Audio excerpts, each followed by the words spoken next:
Hello everyone, I'm your friendly neighborhood software engineer. I've been in the software development industry for over 20 years, and I'm here to help you understand Active File Archiver a little better.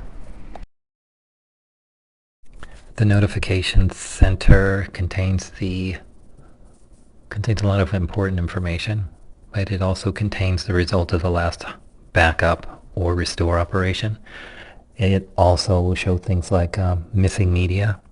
That includes disconnecting a thumb drive or an external USB drive, or just deleting the wrong folder. If your source folder, be it a watch folder, or if you actually delete the archive location, that's shown in the Notification Center. Here's a little more coverage of the Notification tab. Of course, we see several notifications there. You can dismiss items by confirming that you've seen them, but they don't actually disappear until you click away from the Notification tab. There's also buttons there.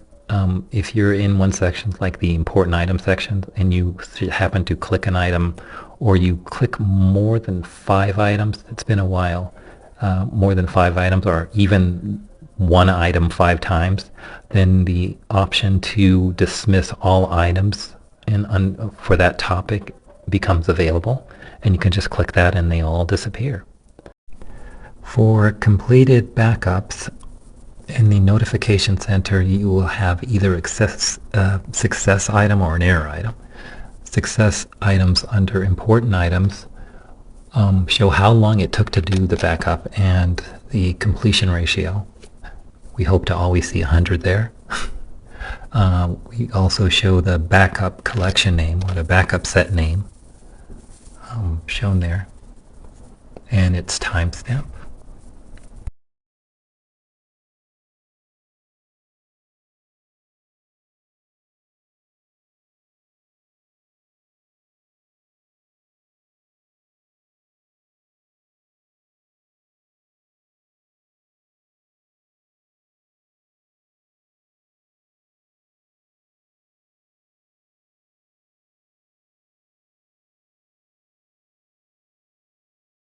Thank you for watching my video, and I hope this has helped. Have a great day.